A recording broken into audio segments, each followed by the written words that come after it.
로마서 4장 1절에서 7절 말씀을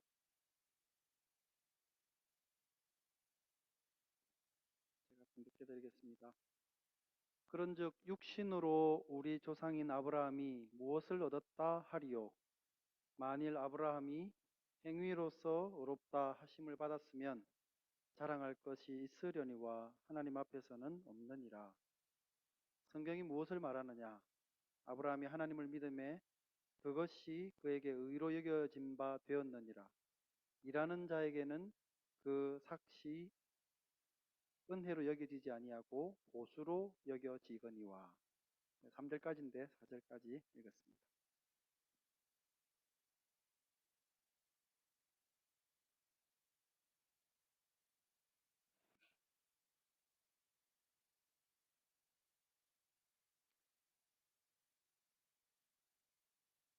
이스라엘 백성들에게 있어서 아브라함이라고 하는 사람은 육신의 조상 그 이상을 의미했습니다. 저들이 스스로를 가리켜서 아브라함의 자손이라 이렇게 부르지 않습니까? 그 말은 저들이 하나님의 택한 백성이고 구원받은 백성이라는 것을 의미하고 있는 표현입니다. 아브라함 이전에도 보면은 많은 믿음의 조상들이 있었습니다. 대표적으로 하나님께 아담 이후에 최초로 제사를 잘 드렸던 아벨도 있었고, 하나님과 평생을 동행하다가 죽음을 보지 않고 들림을 받았던 에녹이라는 인물도 있었습니다. 그리고 당대의 의인이고 또 완전한 사람이라는 이 별칭까지 얻었던 노아도 있었습니다.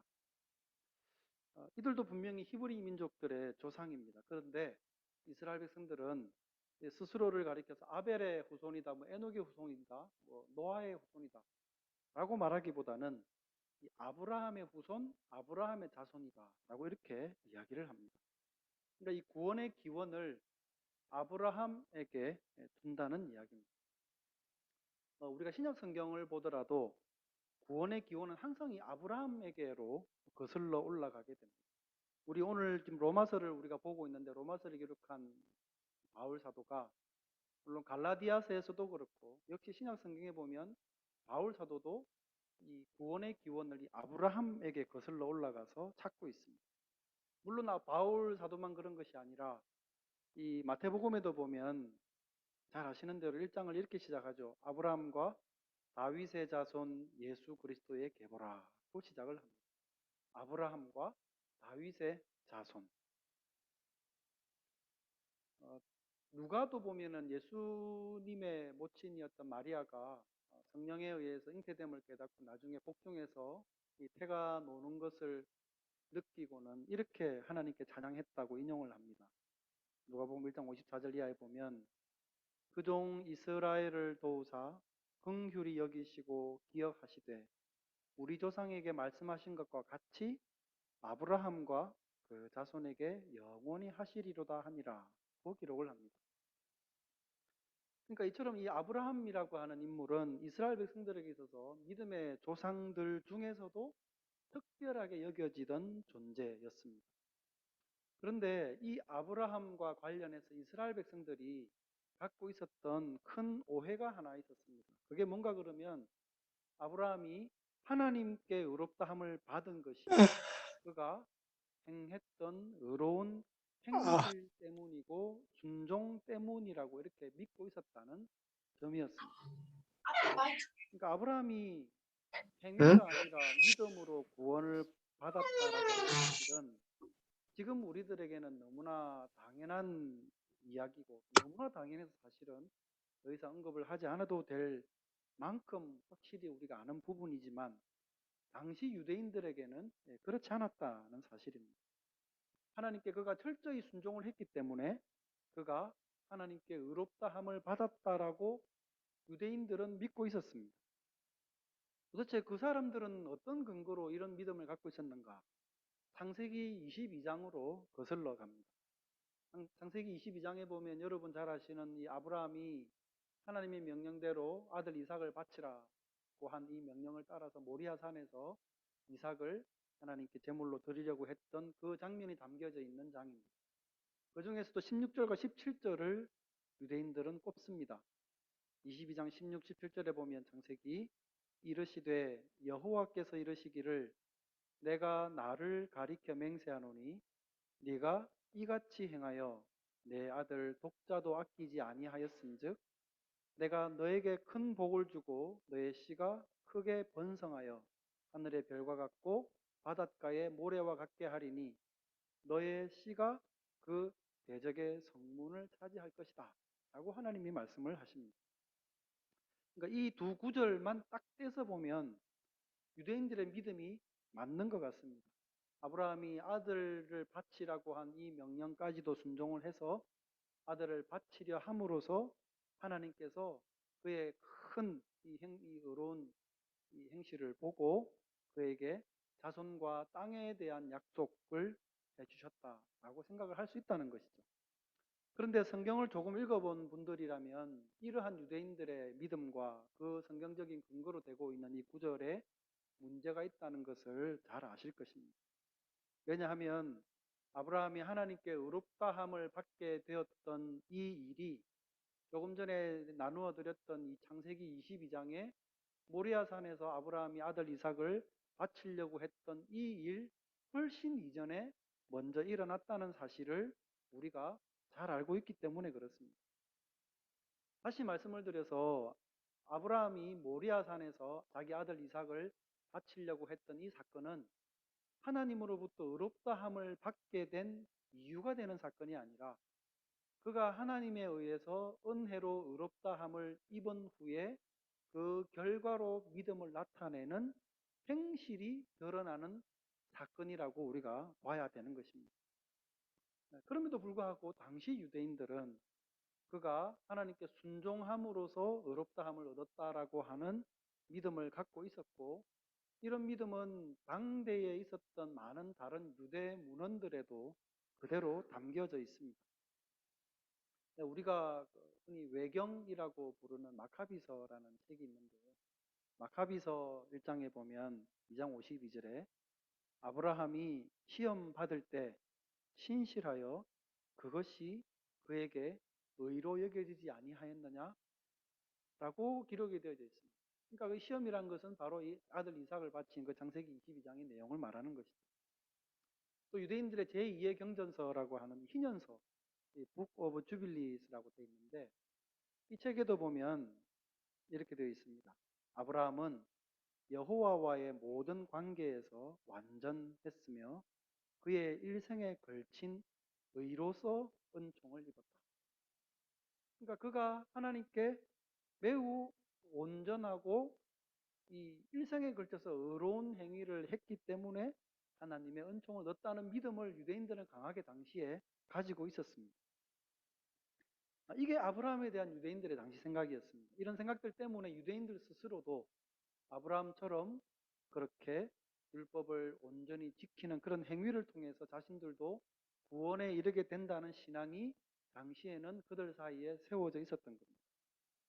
예전에 언급을 드렸던 것처럼 심지어 율법은 아브라함 시대보다 훨씬 지나서 주어진 것임에도 불구하고 유대인들은 그렇게 믿고 있었다는 이야기입니다. 우리들도 그렇지만 오랜 시간 동안 뭔가를 철석같이 믿고 있던 어떤 것에 대해서 그 틀을 깨고 새로운 것을 그 사람으로 하여금 받아들이도록 한다는 게 얼마나 어려운 것인가 하는 것을 여러분 잘 아실 겁니다. 그렇기 때문에 바울 사도도 이 아브라함을 가리켜서 그가 행함이 아니라 믿음으로 구원받은 대표적인 인물이라고 하는 것을 유대인들에게 설득을 시킨다고 하는 게 단순한 문제가 아니었다는 이야기입니다. 근데 바울 사도는 지금 오늘 로마서 4장에서 그것을 깨려 하고 있습니다. 우상 아브라함은 행함으로 의롭다함을 받은 게 아니라 믿음으로 의롭다함을 받은 것이고 우리 그리스도인들 역시도 오직 믿음으로만 구원에 이를 수 있다는 것을 말하려고 하고 있습니다. 오늘 본문에서 바울 사도는 두 가지를 이야기합니다. 계속해서 방금 앞에서 말씀을 드린 것처럼 아브라함은 믿음으로 의롭다함을 받은 사람입니다. 라는 것과 또 하나는 이게 뭔가 새롭게 등장한 주장이나 생각이 아니고 이미 성경에 기록되어 있는 말씀입니다. 라는 것을 당대에 이 편지를 받고 있는 로마에 있는 유대인 배경의 그리스도인들에게 전하고자 하는 것입니다. 그러니까 이 바울 사도가 이야기하는 이 두 가지 모두가 당 시대의 유대인들이 믿고 있던 것과는 반대되는 주장입니다. 이 두 가지에 대해서 이제 바울 사도가 어떻게 논증하는지를 보겠습니다. 1절과 2절에 보면 그런즉 육신으로 우리 조상인 아브라함이 무엇을 얻었다 하리요? 만일 아브라함이 행위로 의롭다 하심을 받았으면 자랑할 것이 있으려니와. 행위로 의롭다함을 받았으면 자랑할 게 있는 거다. 아니겠느냐? 우리가 3장을 나누면서 바울 사도가 이 믿음과 행함이라고 하는 주제를 어떻게 설명했다고 그랬습니까? 선물이라는 개념과 자기가 노동을 해서 당연히 그것에 받는 삭세 개념으로 설명을 했던 것을 우리는 3장에서 보았습니다. 그러니까 만약 아브라함이 행위로 구원을 받은 것이라고 한다면 그것은 마치 자기가 누군가가 열심히 일하고 그만큼의 품삯으로 뭔가를 받는 것이 되기 때문에 그 자랑과 공로가 그 자신에게 있게 되는 것이지만 그 역시도 하나님 앞에서는 결코 자랑할 게 없는 사람이기 때문에 그 구원은 선물과 같이 그에게 거저 주어지게 된 것이다 라는 것을 강조하였습니다. 근데 이 흥미로운 것은 뭔가 그러면 두 번째 예로 말씀을 드린 것처럼 그가 이 바울 사도가 주장하는 이 그 근거가 유대인들이 자신들이 갖고 있는 믿음의 근거와 똑같은 성경 말씀에 근거하고 있다고 이야기를 한다는 겁니다. 그래서 3절에 보면 성경이 무엇을 말하느냐? 아브라함이 하나님을 믿음에 그것이 그에게 의로 여겨진 바 되었느니라. 똑같은 성경이 양측 주장의 근거인데 그 주장의 내용은 서로 정반대가 됩니다. 과연 어떤 게 옳은 것일까요? 분명히 둘 다 맞을 수는 없습니다. 하나가 맞으면 나머지 한쪽은 틀리게 됩니다. 그래서 바울 사도는 창세기 15장 6절 말씀을 인용을 합니다. 3절에 그 내용이 나와 있는데 아브라함이 하나님을 믿음에 이것이 저에게 의로 여기신 바 되었느니라. 잘 아시겠지만 간단하게 배경을 설명을 드리면 아브라함과 아내 사라가 나이가 많아서 늙어 자녀를 더 이상 생산할 수 없는 나이가 됐습니다. 근데 하나님이 갑자기 아브라함이 나타나셔가지고는 그를 밖에 데리고 가시더니 너의 몸에서 나게 될 자녀가 너의 상속자가 될 것이고 너의 자손이 저 하늘의 별과 같이 많게 될 것이다 라는 믿을 수 없는 이야기를 하나님이 아브라함에게 하십니다.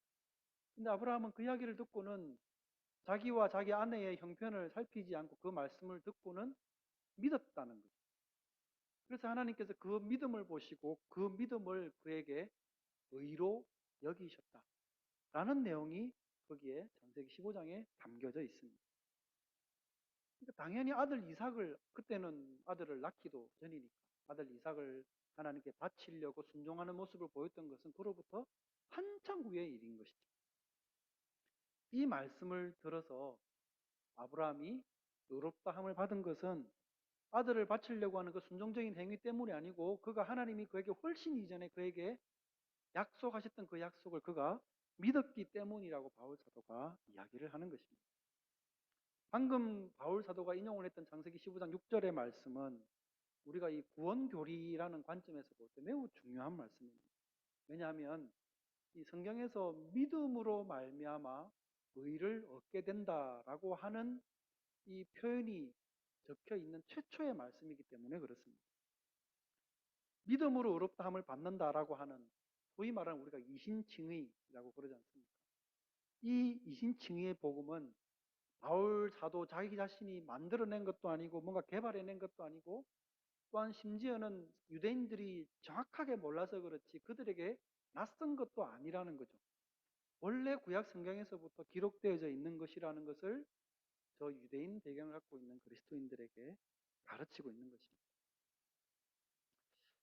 여기서 우리가 제가 한 가지 좀 짚고 넘어갔으면 하는 부분이 있습니다. 바울 사도가 유대인 그리스도인들에게 여러분 성경이 뭐라고 말씀합니까?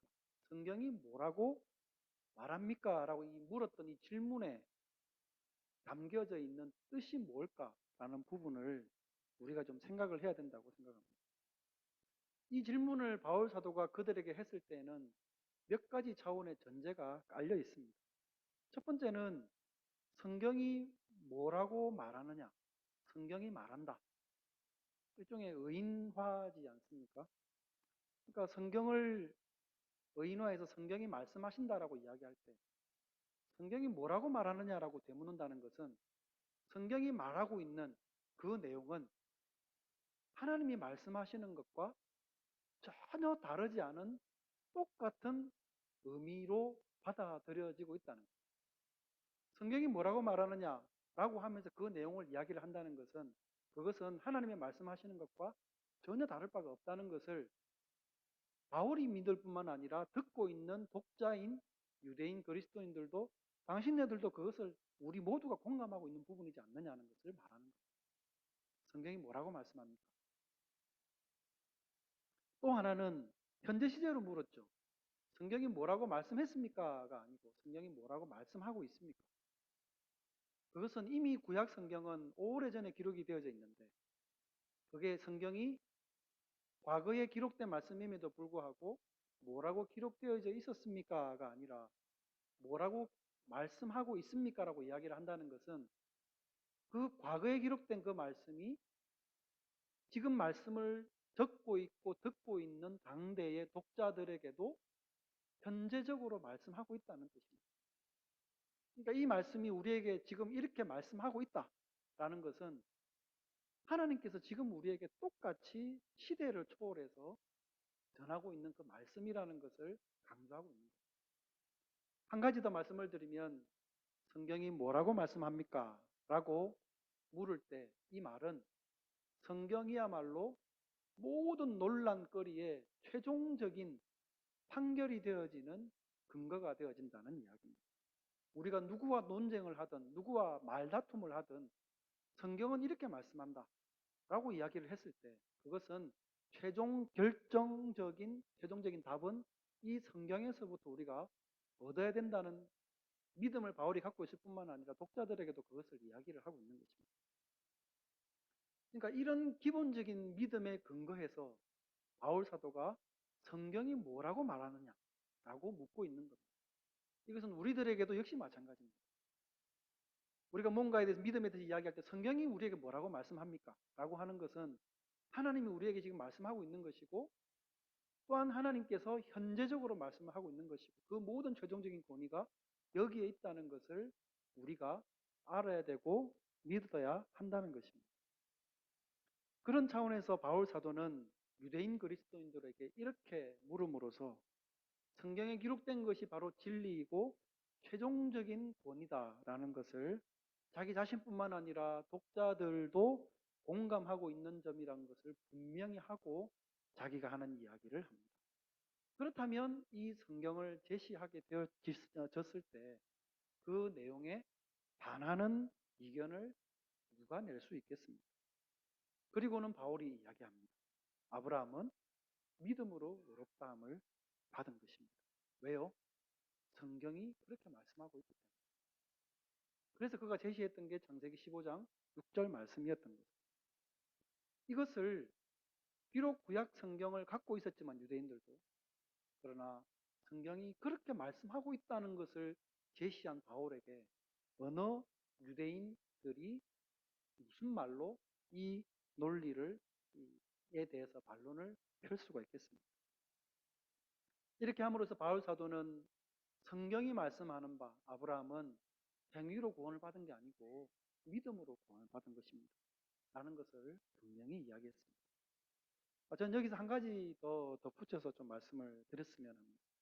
아브라함이 하나님께서 약속하신 것을 믿음으로써 의롭다함을 받게 되었으니까 이제 우리들도 다른 선행이나 어떤 행실, 의로운 행실로 인해서 구원을 얻는 것이 아니고 복음을 믿는 믿음으로서 구원에 이르게 된다는 것을 알고 있죠, 사실은. 그리고 혹시 몰랐다면 우리는 이 말씀을 통해서 분명히 알게 되었습니다. 그러면 이걸로 모든 게 설명이 다 된 건가 하면 그렇지 않습니다. 이 믿음의 내용이 말씀을 통해서 우리들에게 주어졌음에도 불구하고 그 의미를 어떤 의미에서 명쾌하게 이해하지 못하는 분들이 있을까 해서 저는 조금 부연 설명을 더 드렸으면 하는 마음으로 이 부분들을 말씀을 드립니다. 이런 경우도 있습니다. 믿으면 된다라고 이야기를 하는데 뭐 예수님을 믿는다고는 하는데 그러면 뭐 어떻게 믿어야 되는지 또 얼마나 확신 있게 내가 믿어야 되는지 또 얼마나 열심히 믿어야 되는지 등에 대해서 신자라고 하면 생각을 하게 되지 않겠습니까? 또 아브라함처럼 믿으면 된다는 건 알겠는데 그러면 아브라함만큼 믿어야 된가? 라고 생각을 해보면 사실 내가 아브라함만큼 큰 믿음을 갖고 있지는 않은 것 같다는 거예요. 그러면 나는 잘 믿는 건가? 하는 생각을 해볼 수도 있지 않겠습니까? 사람마다 신앙의 차이가 있고 신앙 생활을 한 이 기간의 차이도 있습니다. 그동안에 믿음 생활을 잘해온 사람들도 있고 어떻게 보면 믿음 생활을 게을리 해온 그런 분들도 있습니다. 예를 들어서 신앙생활을 시작하신 지 불과 얼마 되지 않은 분이 있다고 할 때 그분들이 신앙생활을 예를 들어 뭐 3, 40년 오래 하신 분들을 이렇게 보면 저런 분들은 참 신앙생활 잘하고 믿음이 참 좋은 것 같은데 나는 아직 뭐 신앙생활 한 지 얼마 되지도 않았고 믿음 생활을 어떻게 하는지도 잘 모르고 또 믿음도 약해서 내가 구원을 받았는지 안 받았는지 또 앞으로 어떻게 믿어야 진짜 구원을 받는 건지 아직은 잘 모르겠다 라고 생각을 하실 수도 있지 않겠습니까? 그러니까 이런 등등의 이유로 인해서 믿는다고 하는 것에 대해서 또다시 이 갈피를 잡지 못하게 될 수도 있다는 것입니다. 그런 차원에서 이런 예를 한번 들어 보겠습니다. 이제 뭐 지난주부로 이제 썸머타임에 들어가서 해가 길어지고 날도 좋아지고 그렇기 때문에 이제 가정들마다 바베큐를 하게 되는 시즌 되지 않았습니까? 예를 들어서 10파운드를 가지고 삼겹살을 3팩을 살 수 있다고 가정을 하겠습니다. 이 돈을 들고 이 마트에 갔습니다. 마트에 들고 가서 내가 돈을 가지고 마트로 간다는 말은 이 돈으로 3팩의 삼겹살을 살 수 있다는 뜻이죠. 살 수 있다는 믿음을 갖고 있다는 뜻입니다. 근데 고기를 사려고 하면 당연히 마트에 가야죠. 근데 마트에 가면서 이런 생각을 했다고 생각을 해보십시오. 이 돈을 가지고 삼겹살 3팩을 살 수 있을까? 없을까? 라고 이렇게 생각을 고민을 한다고 생각을 한번 해보십시오. 어떻게 보면 이런 고민은 아무런 의미가 없는 고민입니다. 왜냐하면 고기 팩에 3팩에 10파운드라 가격표가 붙어 있거든요. 그러니까 돈을 들고 마트를 가면서 이 돈으로 저 팩, 3팩을 살 수 있을까 없을까를 고민하는 것은 그야말로 쓸데없는 고민이라고 이야기를 할 수 있을 겁니다. 우리가 돈을 가지고 물건을 살 수 있는 그 근거가 무엇입니까? 우리가 뭔가를 구매할 수 있는 그 근거는 이 돈에 대한 우리의 믿음에 근거해 있는 게 아니고 돈이 가지고 있는 그 가치에 근거를 하는 거예요. 그러니까 내가 돈에 대한 믿음이 크든 작든 이 돈을 가지고 이만큼을 살 수 있을지 없을지 내가 고민을 하든 안 하든 아니면 이 돈을 가지고 나는 이만큼의 고기를 충분히 살 거야 라고 내가 누구보다도 큰 확신을 갖고 있건 아니건 우리는 그 돈을 가지고 상품에 붙어 있는 가격표에 맞게 돈을 지불하면 그것을 가지고 올 수 있습니다. 10파운드도 이 돈을 30년을 손에 쥐고 있었건 아니면 3개월을 손에 쥐고 있었건 가서 살 수 있는 것은 똑같습니다. 그러니까 믿음으로 구원을 받는다는 말을 이렇게 설명을 할 수 있다는 것이죠. 내가 예수님을 믿어서 구원을 얻는 것은 전적으로 그분의 죽으심의 가치에 기초한 것이지 그분을 신뢰하는 나의 믿음의 정도에 의한 것이 아니라는 거예요. 나는 믿음이 약한데 나는 믿음이 별로 없는데 라고 말하는 것이 양심적으로는 좀 괜찮은 소리일 수 있지만 그러나 그리스도께서 우리에게 주신 구원의 은혜라는 차원에서 생각을 해보면 정말 쓸데없는 고민이 된다는 거예요. 내가 그리스도의 죽으심의 그 가치를 내가 인정하기만 하면 나는 그것을 내 손에 얻을 수가 있는 것입니다. 그러니까 성경이 가르치는 신앙 고백을 내가 하면 된다는 거예요. 마치 돈을 들고 마트에 가듯이 우리가 그 주님께로 가기만 하면 됩니다. 가서 이 성경이 가르치는 신앙 고백을 내가 하는 것이죠. 예수님께서 나의 죄를 위해 죽으신 그 내 속의 죽으심의 가치를 내가 알고 그것을 믿으면 내 죄가 사함을 받고 의롭다함을 받으며 하나님이 백성이 된다는 성경의 가르침을 나는 믿습니다. 그래서 나는 예수님의 피를 믿고 그 피가 내 죄를 사했음을 믿습니다. 라고 고백을 믿고 하면 되는 것입니다. 이게 하나님께서 사람들에게 베풀어 주시는 구원의 방법입니다. 우리는 항상 기억해야 됩니다. 그리스도의 죽으심의 가치가 생명을 주는 것이지 그것을 의지하는 내 믿음의 정도가 그것을 얻거나 못 얻거나를 결정짓는 게 아니라는 이야기입니다. 마태복음 17장 20절에 보면 만일 너에게 믿음이 겨자씨 한 알만큼만 있어도 이 산을 명해서 여기서 저기로 옮겨지라 하면 옮겨질 것이요 또 너희가 못할 것이 없을 것이다. 예수님께서 하신 말씀입니다. 산이 움직여지는 것은 그 사람의 믿음의 크기가 아니라는 이야기입니다.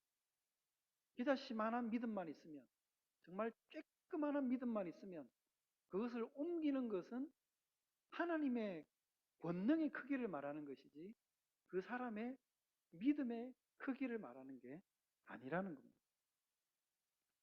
구원은 하나님께서 주시는 것이지 우리가 뭔가를 해서 쟁취하는 것이 아닙니다. 그런 방법이 아니고서야 우리 중에 어느 누가 하나님이 주신 구원을 얻을 수가 있겠습니까? 바울 사도는 유대인 그리스도인들에게 이것을 저들에게 알리고자 하는 것입니다. 율법대로 사는 것도 좋고 신실하게 사는 것도 좋은데 구원은 그렇게 해서 우리에게 주어지는 게 아니고 하나님이 전적으로 우리에게 선물로 주는 것입니다. 아브라함이 하나님을 믿음으로써 그것을 얻게 된 것이다. 우리들도 그러므로 그러하다라는 것을 가르치는 겁니다. 이게 얼마나 감사한 일입니까? 우리가 할 일은 딱 하나입니다. 그것을 믿는 것입니다. 물론 믿고 있기에 우리가 함께 모여서 하나님을 예배하고 있습니다. 우리 가운데 더 큰 믿음의 은혜가 있기를 바랍니다. 그리고 이 믿음의 은혜로 구원의 백성으로 살아가는 축복이 우리의 삶 가운데 늘 있기를 주님의 이름으로 축원드립니다. 같이 기도드리겠습니다. 돌아가신 하나님 아버지 은혜를 감사합니다. 예수 그리스도의 죽으심의 피의 권능으로 우리는 아무것도 한 것 없이 그것을 믿음으로 수용함으로 죄사함을 얻고 의롭다 함을 입으며 하나님의 백성이 되었음을 인하여 이 시간도 감사합니다. 말씀을 듣고 말씀 안에서 우리에게 분명한 확신도 허락하여 주시기를 간구합니다. 내 믿음의 정도 때문이 아니라 그리스도의 피의 권능이 크심으로 우리가 은혜의 백성이 되었음을 이 시간도 재확인하고 기억하며 감사하는 삶을 살게 하여 주시옵소서. 거룩하신 구주 예수님의 이름으로 기도드립니다. 아멘. 찬송가 299장